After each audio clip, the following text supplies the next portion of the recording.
We're recording? Yeah. And we are live, ladies and gentlemen. Oh my gosh. Hola, my name is Sherina Chantel, and this is the place where we believe in living to bless and not impress, and where we talk all things faith, life, and entrepreneurship. So in today's video, I have my handsome husband. Hello there. And we're going to be answering some juicy questions. We do have a few updates. It's now, like we shared it already with Instagram and family and friends. So I am pregnant. Ooh. Crazy. Sometimes you can see the bump and it looks massive. Sometimes it doesn't. But anyway, I am officially 17 weeks pregnant today. Wild. Crazy. Unbelievable. So if you're new, long story short, I'll give you the quick summary. We were both single at the beginning of 2021. We met, got engaged in 3 months, got married in 7 months, got pregnant in 10 months. So we started the year single and ended it married and with child. Crazy. It's been a wild year, but honestly, like, there's no one else I would have rather done that crazy journey with. The same. Yeah. All right, so let's get into these questions. Some of them are juicy. Very juicy. Yeah, We're gonna start with a juicy one because this one came up more than once. Yep. So, advice for the wedding night from a female perspective. Some of us are nervous out here. Well, what you got, baby? Bruh, I'm out of breath, so you can start us off. Well, hey, listen, they asked for a female perspective, so that's all you. Okay. Honestly, I would say to take the pressure off yourself that, you're going to be with a person for, a lifetime, God willing, and hopefully, So don't put like all your hope and expectations on that one night, thinking that one night is going to like be the litmus test for how things are going to go or whatnot. Like, have fun. This is your first time, or maybe it's not, but I mean, for us, it was our first time was on our wedding night. And so, it just gives you a chance to connect, have fun, and it's just so worth it. So I would say take the pressure off yourself, communicate, get to know each other. That's the whole thing. Right. Yeah. I don't think I have much to add to that, but yeah, just pretty much just relax. Yeah. It's your wedding night. I know a lot of people put a lot of pressure on themselves, especially the guys, because they have to please their women, or in a sense, they feel like it's like a performance type of thing. But right. If you're entering into it with a mindset like that, then you're kind of setting yourself up for failure. Yeah. And that's for the guys. I think in the confines of marriage, our bodies were meant, to pretty much pleasure each other. Yeah. In a sense, if we're talking sexually. And as well, I find that just enter it with the mindset that you're here to pretty much please her, and she's here to please you, and you're here to have fun. Just relax and enjoy. Yeah. You've gotten this far. Yeah. Facts, though. Facts. And also, it's like, I love just the way God designed it, because it's like, in marriage, you have that, that commitment. You know that this person's already chosen you. Like, I spoke about this in one of my Girl Talk Q&As. Like, you're not looking to be approved. Like, no one's gonna stand up at the end of your sexual encounter and go, that was a 7, that was a 6. It's not a performance. It's you two exploring each other, getting to know each other, having fun. Like I said, well, maybe I should revise the word that I use. I said to please, but I would say to serve each other. Because when you're in sex, it's like you're not thinking about yourself. Right. You're thinking about the other person. Right. If you're pretty much thinking about how you're going to perform, then it's not about the other person anymore. Right. I like it becomes about you. So just think about serving. If you're thinking about serving the other person, then you should be fine. Yeah. You're gonna make the saints nervous. Essentially not going into sex with a selfish mindset. That's right. All right, let's move on. I'm sweating. Okay. Okay, next question. What are 5 things you wish you knew before getting married? Number one thing I would say is the fact that you'll never be ready. I find that marriage in itself is a journey. When you get there, you just figure things out. You know, God's going to give you enough grace to do so. That's good, baby. It's true. Well, I think sometimes it's the way we communicate to single people, almost like single people are still under construction and married people have arrived or something. And that's not true. Like, we're always growing. We're always on a journey. It's not that, like, you're single because there's still work to be done. Like, even when you're married, there's work to be done. Indeed. So every day, all day. That's it. So I think it's like changing that mindset of like everything has to be perfect and absolutely ready before you get married. You know? That's right. I love that you mentioned that. That's good. Great. So. Yeah. Also, I do have a book. One second, I'm gonna pop and get it. All right. So this is a book that we read as well. That's right. So it's called Things I Wish I Knew Before We Got Married, and I'll read some of the table of contents. I'll probably answer the question because that's right. Okay, so things I wish I knew before getting married. That being love is not adequate foundation for building a successful marriage. That's right. That romantic love has 2 stages. That the saying like mother, like daughter, and like father, like son is not a myth. How to solve disagreements without arguing. That apologizing is a sign of strength. That's right. That forgiveness is not a feeling. That toilets are not self-cleaning. I think you answered more than necessary, but yeah, true. And this one I think I resonate more. You know, like with the apologizing is a sign of strength. Facts. You know, being able to, you know, acknowledge when you're wrong. Yeah. I'm just being able to apologize because let's face it, we're not saints here. Yeah.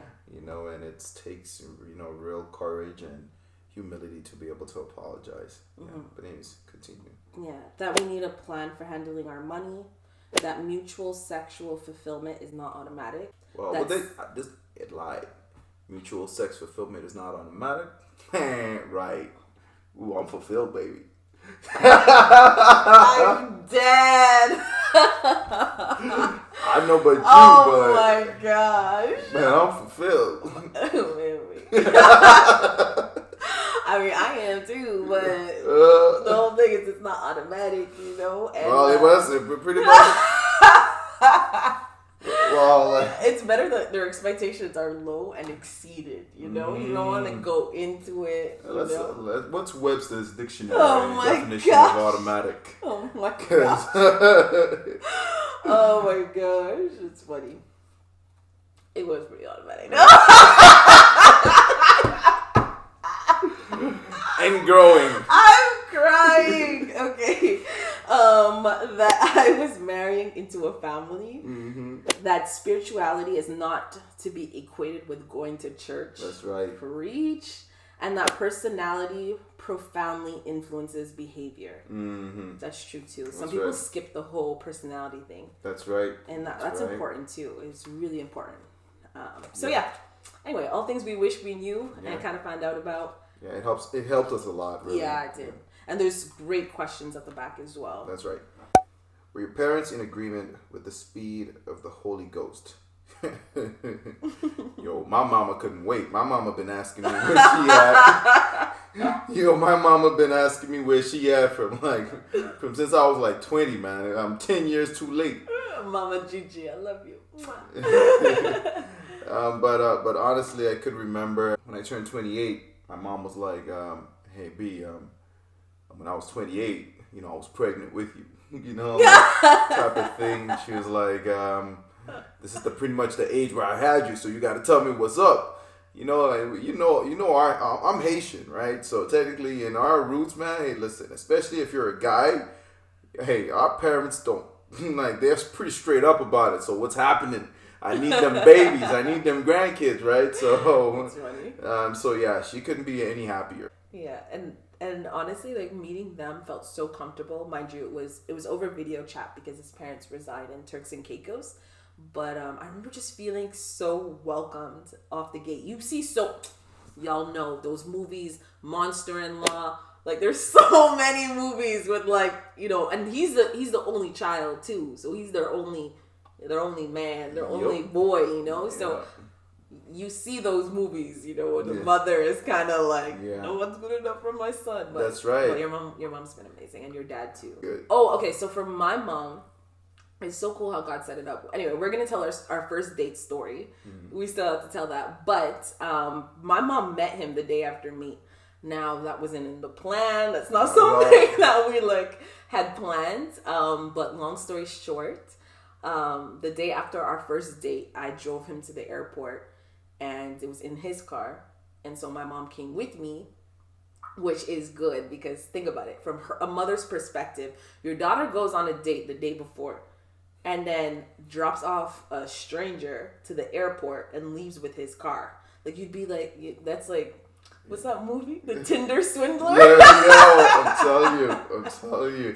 Like, that's total Tinder Swindler vibes. Like, why is the stranger giving you his car? Legit. That was the litmus test, guys. I can't. If she can take care of your car, you can start to trust her with your heart. That's funny. But listen, there's so much more to that story. Like, just hearing that snippet, people are going to be like, what? Yeah. But we'll go more in depth later on how that happened and why you had to leave the city that day and everything. Yeah, but anyways, moving on. Yeah. Okay. How many dates did you have before you knew?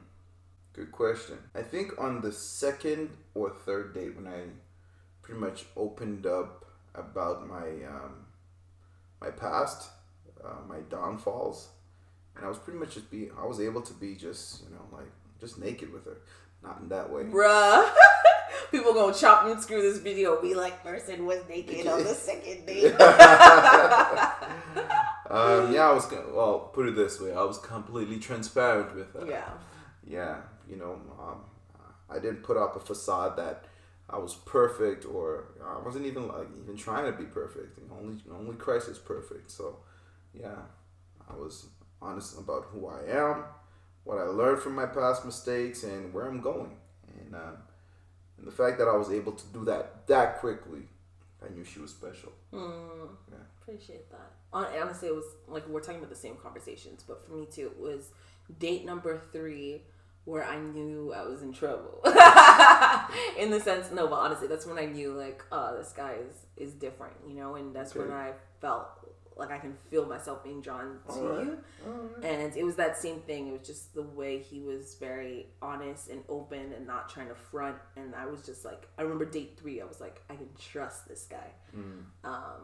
And I was able to do the same too. I felt like I wasn't trying to be anyone else or even try to impress him or anything like that. I felt like I can just fully be me. That's right. And it just felt like I knew you already. Like we were just able to just kick it and have fun. Remember rapping in the car to Andy Mineo. Anyway. That was fun. Yeah, it was just a really good time. Most definitely. Do's and don'ts of the talking stage. It might sound cliche to say this, so let me try to reword it. Take your time. You have to use wisdom and discernment to gauge even if this person, if you can even go in depth, with this person. Imagine going out for a swim in the ocean. You don't go deep all of a sudden. Right. You pretty much gradually inch your way, into the depth. There are people you're probably gonna stay in the shallow area forever. The shallow area is fun, you can splash, but it's the getting to know part, you have to you have to pretty much gauge it and pretty much go deeper and deeper as as time permits. And some people won't even be able to go deeper because they can't swim. That's baby, this analogy, though. This is such a good analogy. But hey, we thank the Lord. But for real, it's so true. They can't swim, and you gotta watch out for them. For them fakes though, because they be wearing life jackets, pretending they want to swim, pretending they know how to swim, but.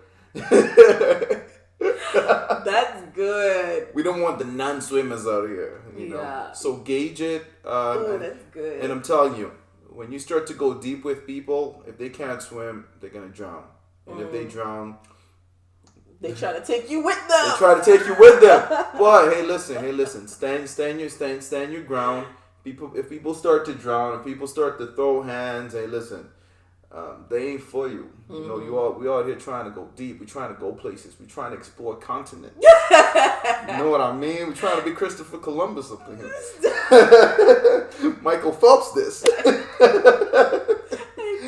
But anyways, I'll leave it there. That's pretty much my input. I love that analogy. Like, have fun, let it be gradual. It's true. The beach doesn't just start in the deep end. That's right. But at the same time, like, you don't want to stay there. You know, there should be like a progression. That's right. That's right. And sometimes you can have fun in the deep end too. That's it. You know, like sometimes appropriate progression. Like I'm a fitness coach, and sometimes it takes appropriate progression, and sometimes appropriate regression. You know, if you find something, sometimes things are moving too fast. Don't be afraid to kind of like bring it back real quick. Oh, that's good. Regress it and go at your own pace. Standing your ground, standing in your truth, and if the person is not like can't understand that, then there's already a contention. Oh, that's good. The right person will wait. Facts. The right person will understand, in a sense. Facts. And I was actually talking to someone about that. She was asking me a similar question, and I was saying, make sure though what you're sharing is at the same pace as your commitment. Exactly. Sometimes girls like they give their whole heart, they expose all of themselves, their past, their trauma, their fears, and like sometimes, and you don't know.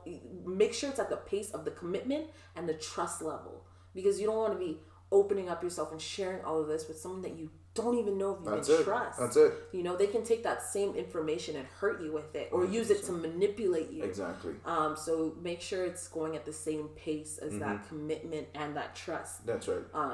Yeah. Yeah. That's pretty much it. I love that. I hope whenever someone's at the beach, they just remember your analogy. How did you plan a wedding so quickly? Okay. Long story short, oh man, it was by the grace of God. For real though. Legit, it was by the grace of God. We just knew we wanted to get married. We wanted to be with each other, and we found a way to make it work. Yeah. But it was God's grace sprinkled all over it as well. But it's just that we just pooled our resources, cut back on certain things that we needed to cut back on. And, in a lot of research, really, especially with venues, it was crazy. It was like, that was the biggest one initially. But, yeah, it all came together. I think what helps to plan a wedding quickly is having your priorities in order. So different people will prioritize different things. So having the conversation, like what's most important to you, and the main thing, first of all, keeping the main thing the main thing. Yeah. It's you two coming together as one, as husband and wife under God. That's right. Period. You will need minimum 2 witnesses. That's it.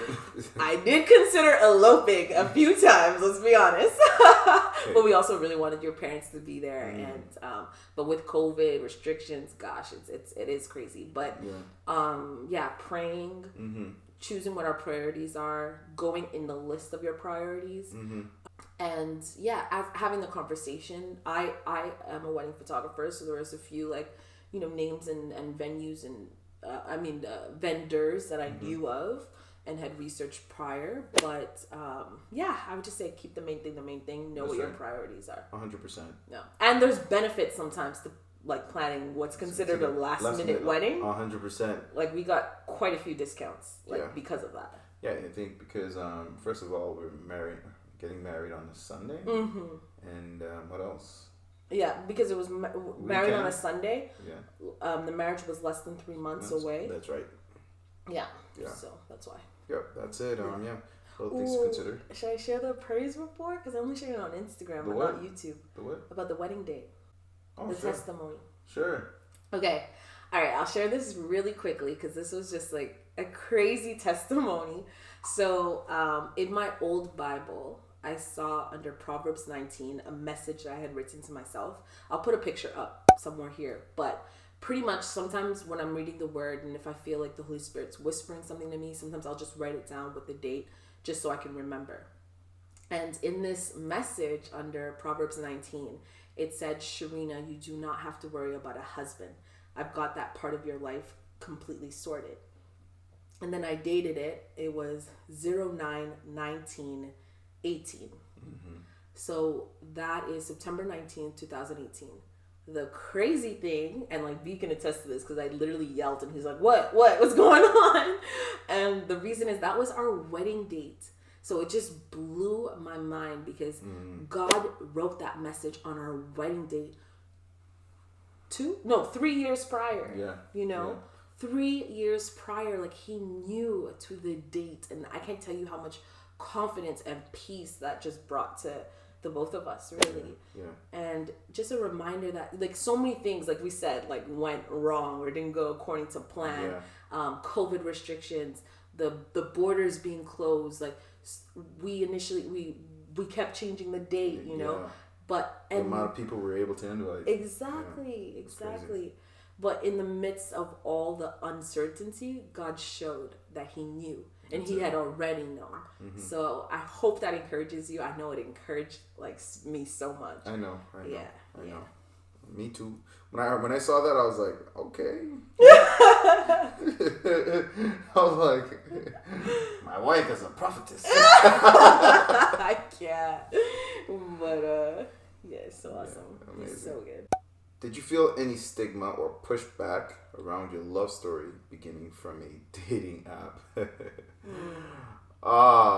Like put it this way.